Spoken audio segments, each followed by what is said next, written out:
If one zero of the polynomial x square minus 8x plus k exceeds the other by 2, find the zeros of the polynomial and find the value of k. तो हमें एक condition दे रखी है कि जो एक zero है वो दूसरे जीरो से दो ज्यादा है, तो फिर जीरोस भी बतानी है और k की वैल्यू भी बतानी है। गिवन पॉलिनोमियल क्या है, हियर जो px है वो क्या है हमारे पास x square minus 8x plus के, इसको मानो वन ऑफ स्टैंडर्ड फॉर्म के साथ कंपेयर कर लो। कंपेयरिंग वन विद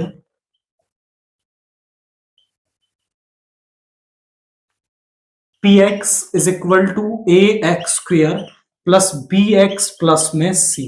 तो यहां से जो a है वो मेरे पास आ गया 1, b जो है वो मेरे पास आ गया -8, c है मेरे पास आ गया k। मैं मान लेता हूं कि let alpha and beta are zeros, alpha and beta are zeros of first, इसके जीरोस हैं।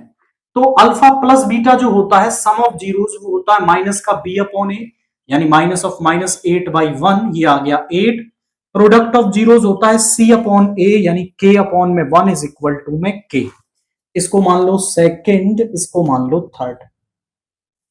अब यहां हमारे पास अकॉर्डिंग टू क्वेश्चन क्या कह रहा है कि भाई एक जो जीरो है वो दूसरे से दो ज्यादा है। अब किसी को भी मान लो, हम कह देते हैं कि जो अल्फा है ना वो बीटा से दो ज्यादा है, तो बीटा में दो जोड़ने से हमें अल्फा मिल जाएगा। या फिर आप ऐसा कह सकते हो कि बीटा इज इक्वल टू में अल्फा प्लस 2। अब इस वाली कंडीशन को हम रख देते हैं सेकंड में, putting alpha is equal to beta plus 2 in second.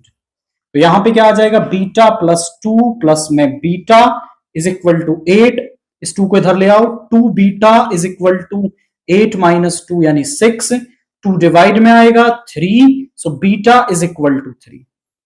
Beta की वैल्यू को आप यहां पे रख दो, तो अल्फा क्या आ जाएगा 3 प्लस 2 यानी कि 5। तो अल्फा भी हमें मिल गया। हमें निकालना है के की value, so putting alpha and beta in 3, putting alpha and beta in 3, तो यहां पे क्या आ जाएगा जरा चेक कर लें, k इज इक्वल टू में 3 इंटू में 5, सो k इज इक्वल टू में 15।